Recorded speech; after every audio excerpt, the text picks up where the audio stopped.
हुआ ये, आप लोगों को पता ही है, मैंने यूपी में काबा सीजन 2 करके एक गीत रिलीज किया, जो कानपुर में प्रकरण हुआ है वो आप सबको पता है। किस तरह से पुलिस प्रशासन की असंवेदनशीलता के चलते माँ बेटी जिंदा जो है जल करके मर गई, और पुलिस जो है वो देखती रह गई तमाशा। तो उसके खिलाफ मैंने गीत लिखा, यूपी में काबा सीजन 2। मेरा स्वास्थ्य थोड़ा सही नहीं है पर कोई बात नहीं। तो यूपी पुलिस जो है उसको बड़ा बुरा लग गया और वो मेरे खिलाफ नोटिस भेज दिया। सबसे पहले तो वो अंबेडकर नगर गए जहां पे मेरा ससुराल है, वहां पे मेरे ससुर जी को नोटिस दिया कि भैया अच्छा, कुछ लोग यहाँ भी ट्रोल कर रहे हैं, इट्स ओके, कोई बात नहीं, मैं मेरी बात कंप्लीट करती हूँ, इसके बाद आप लोग, ये सब भी तो जारी ही रहता है। क्या, तो मैं क्या कह रही थी, हाँ, तो पहले ये अंबेडकर नगर गए जहाँ पे मेरा ससुराल है, और वहां मेरे ससुर जी को नोटिस दिया। वहां से बात नहीं बनी तो इतनी सक्रियता दिखाई, बड़े ही फुर्तीले ढंग से वहां से कानपुर से चल के सीधे आ गए ये दिल्ली। अब देखिए, ये दिल्ली आए तो जैसे किसी क्रिमिनल को पकड़ने के लिए पुलिस जो जाल नहीं बिछाती है कि कहीं से भी आपको क्रॉस नहीं करने देंगे आपको यहाँ पे पकड़ ही लेंगे टाइप की चीजें, वो क्या काम करती हैं, एक महिला पुलिस कॉल करती हैं मेरे हस्बैंड को, उनका नाम हिमांशु है, उनको कॉल करके कहती हैं कि मैं यूपीएससी एस्पिरेंट बात कर रही हूँ, और हिमांशु जी मुझे पता है कि आप जो है यूपीएससी की प्रिपरेशन करने वाले बच्चों को कोचिंग कराते हैं, तो मुझे आपसे कुछ गाइडेंस चाहिए, इस जगह पे आ जाइए, मुझे थोड़ा आप गाइड कर दीजिए। तो हिमांशु भी बड़ा कंफ्यूज हो गए कि ऐसे आपको किसने नंबर दिया, मेरा नंबर किसने दिया आपको। तो ये तो कुछ नहीं बताया उन्होंने बस ये कहा कि नहीं, मुझे बस नंबर मिल गया, आप यहाँ आ जाइए, थोड़ा मुझे गाइड कर दीजिए, इस तरह से बात किया। तो हिमांशु और हमने इग्नोर किया, कोई रिस्पॉन्ड नहीं किया कि क्या मतलब है, कोई भी होगा टाइप, ऐसे कोई मजाक कर रहा होगा। फिर आधे घंटे बाद कॉल आती है और ये कहा जाता है, वही महिला पुलिस कहती है कि कानपुर देहात से हम बात कर रहे हैं, हम पुलिस की टीम है और हमारे साथ दरोगा जी हैं, हमारी पूरी टीम आई हुई है, आपके खिलाफ जो है ये नोटिस है, आप इसको रिसीव कर लीजिए, इस पे सिग्नेचर कर दीजिए और बाकी सारी चीजें। तो मैं तो हिमांशु को बोल भी रही थी कि बिना वीडियो कॉल बात किए आप मत जाना, क्योंकि भैया कौन होगा वहां पे जो इस तरह से झूठ बोल सकता है, तो पता चले हम सामने गए मिलने, मुझे कोई और ही मिल जाए, है ना। तो इस तरह से हम लोग थोड़ा कम ही भरोसा करते हैं लोगों पर। और तो मैंने बोला हिमांशु को कि पहले कंफर्म हो जाओ ये पुलिस के लोग हैं या ये खुद ही चोर हैं, क्योंकि इस तरह से झूठ बोलना कौन करता है ना। मतलब मेरे साथ वैसे व्यवहार हो रहा है जैसे मैंने बहुत बड़ा क्राइम कर दिया है कि तुमको तो इस तरह से झूठ बोल के पकड़ लेना, जैसे पुलिस नहीं करती, जाल बिछाती है क्रिमिनल को पकड़ने के लिए, उस तरह से एक नोटिस देने के लिए इतना ताना बाना बुना, है ना। तो ये चीजें किया। उस नोटिस में ये लिखा हुआ है, मैं आप लोगों से चाहती हूँ कि आप लोग दोबारा से यूपी में काबा का सीजन 2 सुनिए और आप लोग मुझे बताइए कि क्या सचमुच उस गाने में ऐसा है जिससे समाज में वैमनस्यता फैल रही है, या फिर समाज में तनावपूर्ण माहौल क्रिएट करने की मैंने कोशिश करी है, या फिर सामाजिक सौहार्द बिगाड़ने की कोशिश करी है। तो आप लोग भी उस गाने को सुनिए, क्योंकि यूपी पुलिस के नजरिए से तो वो गाना जो है ऐसा है कि वो समाज में नफरत फैलाने का काम कर रहा है ना। तो आप लोग भी सुनिए, और मेरे लिए मैटर आप ही लोगों का प्रतिक्रिया करता है कि आप लोगों को कैसा लगता है, आप लोगों को भी क्या सच में लगता है कि मैंने उस गीत के माध्यम से नफरत फैलाने का काम किया है। तो मुझे आप लोग भी बताइएगा। और उस नोटिस में ये भी लिखा है कि अगर 3 दिन के अंदर मैं उस नोटिस का जवाब नहीं देती हूँ तो मेरे खिलाफ जो है उचित कार्रवाई करी जाएगी। इस तरह की चीजें करके मुझे कहीं ना कहीं डराने का काम किया जा रहा है। और ऑब्वियस सी बात है, मैं थोड़ा डरी भी, पहली बार जब ऐसी चीजें पुलिस और ये सारी चीजें होंगी तो थोड़ा डर तो लगता ही, मैं तो घबरा गई थी। पर हिमांशु है वो काफी वो बड़े धैर्यवान टाइप के, उन्होंने बोला कोई बात नहीं, ये चीजें होती रहती है। मैं तो सच में घबरा गई थी, मैं तो कहती कि मिलने भी मत जाइए, कौन लोग हैं, और पुलिस के लोगों को झूठ बोलने की क्या जरूरत, इस तरह से कोई झूठ बोल रहा है, पता नहीं हम गए मिलने, कौन होगा, सारी चीजें।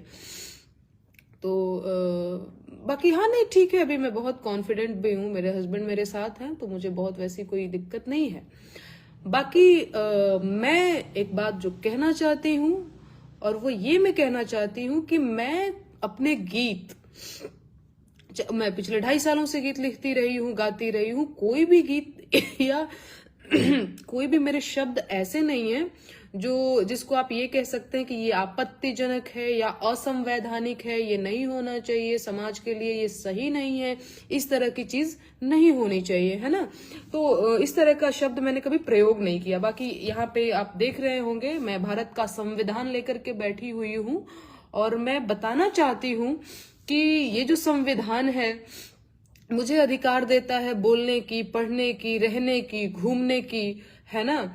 तो मैं कोई भी काम, मेरा गीत, कोई भी गीत, वो संविधान के दायरे से बाहर नहीं है, और वो संविधान के अंतर्गत ही है। ये संविधान जो है मुझे आजादी देता है, जैसा कि मैंने बताया। बाकी और मैं इसमें आप लोगों को भी मैं बता देना चाहती हूँ कि देखिए किन किन चीजों की मुझे आजादी है, और जो गीत मैंने गाया है उसकी आजादी, उसकी प्रेरणा कहीं ना कहीं मुझे भारतीय संविधान से मिलता है। इससे पहले मैं वो गीत भी सुनाऊंगी जो गीत मैंने मौलिक अधिकारों के गीत के नाम से रिलीज किया था, और उसको भी आप लोगों ने सुना था और काफी पसंद भी किया था। वो गीत संविधान गीत के नाम से, मौलिक अधिकारों के गीत के नाम से था।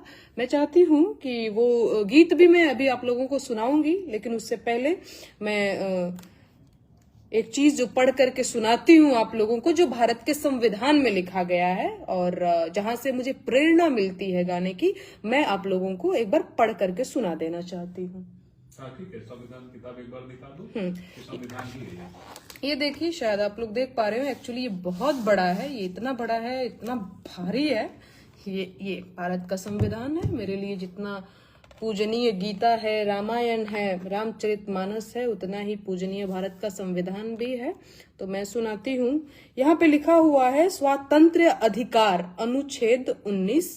इसमें लिखा हुआ है सब नागरिकों को वाक स्वातंत्र्य और अभिव्यक्ति स्वातंत्र्य का, शांतिपूर्वक और निरायुध सम्मेलन का, संस्था या संघ बनाने का, भारत राज्य क्षेत्र में सर्वत्र अबाध संचरण का, भारत राज्य क्षेत्र के किसी भाग में निवास करने और बस जाने का, संपत्ति के अर्जन, धारण और व्ययन का, तथा कोई वृत्ति, उपवाजिका, व्यापार या कारोबार करने का अधिकार होगा, है ना। आप लोगों ने इसको सुना, और भी बहुत सारा है, लेकिन मैं इतना इसलिए पढ़ रही हूँ क्योंकि ये सारे जो चीजें चल रही हैं उसमें ये शामिल हो जाती हैं, है ना।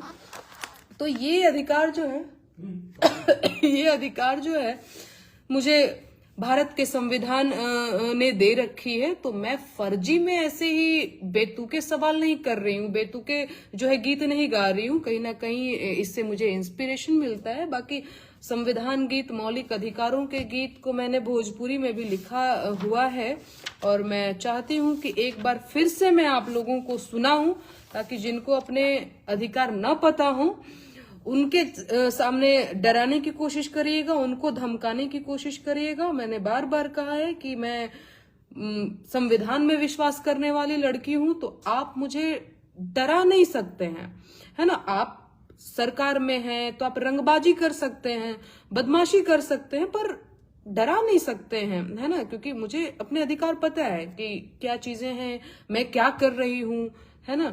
तो आप अपना काम जारी रखिए। बाकी मैं सारा काम जो कुछ भी कर रही हूँ संविधान के कहीं ना कहीं दायरे में ही कर रही हूँ। एक बार मैं गीत सुनाना चाहती हूँ, आप लोगों को सुनिएगा। मेरा स्वास्थ्य थोड़ा सा कम ठीक है, मुझे बार बार खांसी आ रही है, तो माफ करिएगा उसके लिए। संविधान के सुनला विचार भैया, आव समझाया पान अधिकार भैया।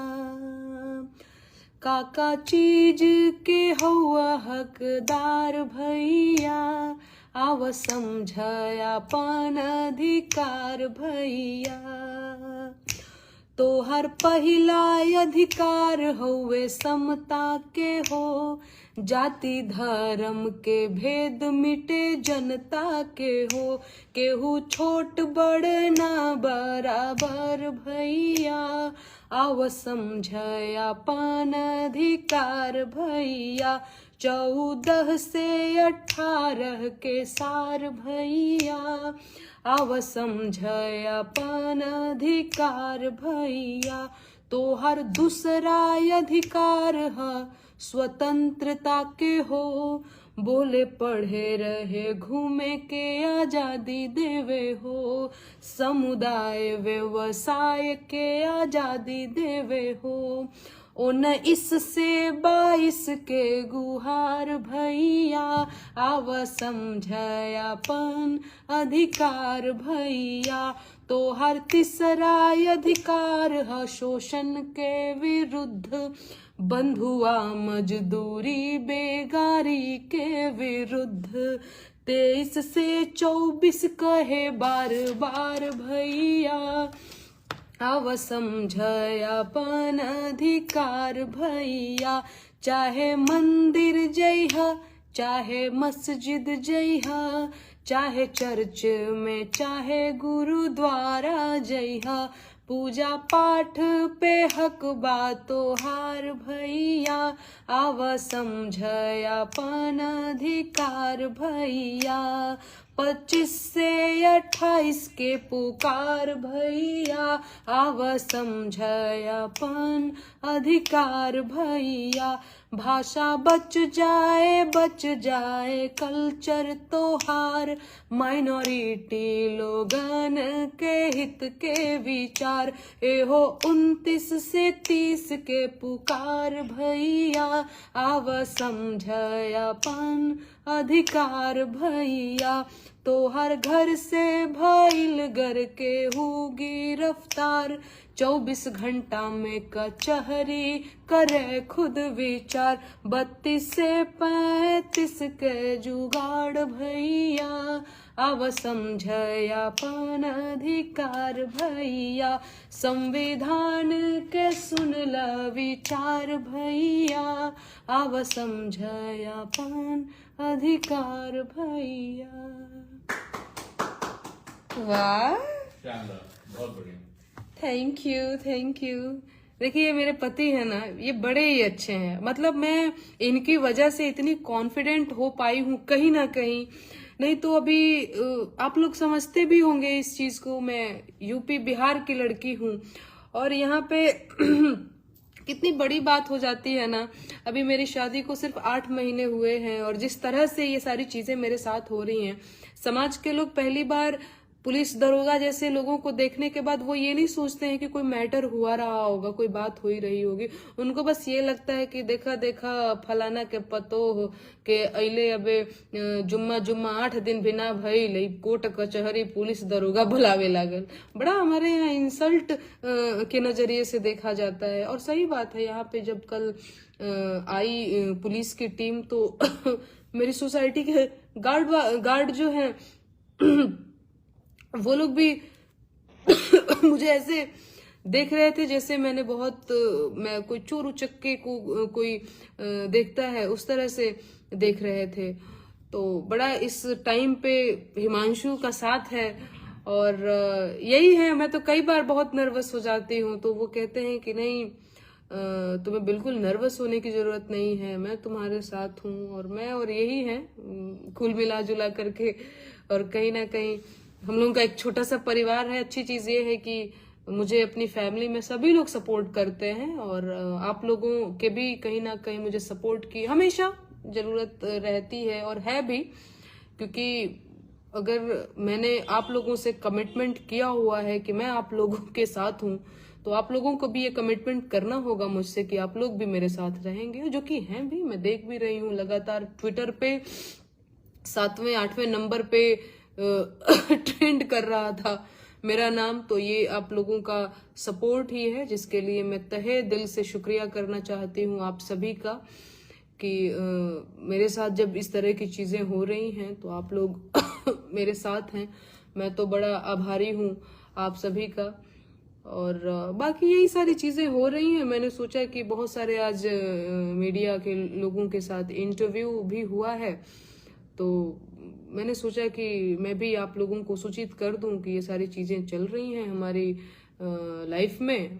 तो इसीलिए मैं भारत के संविधान के साथ और मौलिक अधिकार के गीत के साथ मैं लाइव आई, ताकि आप लोगों को भी पता चले और मैं अपना पक्ष रख सकूं कि मैंने कोई असंवैधानिक काम नहीं किया है। मैंने ऐसा कुछ भी नहीं किया है जिसकी वजह से मुझे इस तरह से नोटिस भेजा जाए या मुझे संदिग्ध की नजर से देखा जाए या फिर ये सारी चीजें जो कुछ भी हो रही हैं। बाकी मेरा स्वास्थ्य थोड़ा कम ठीक है आप लोग देख रहे होंगे बार बार मेरे थोड़े गले में दर्द है। बाकी ठीक है, कोई बात नहीं। तो मैं फिर आप लोगों से बात करूंगी अभी मैं आराम कर लेती हूँ। बहुत अच्छा लगा आप लोगों से बात करके, बहुत धन्यवाद। अच्छा लगा आप लोगों से मिलके, आप लोगों से बात करके। आगे भी बात होती रहेगी।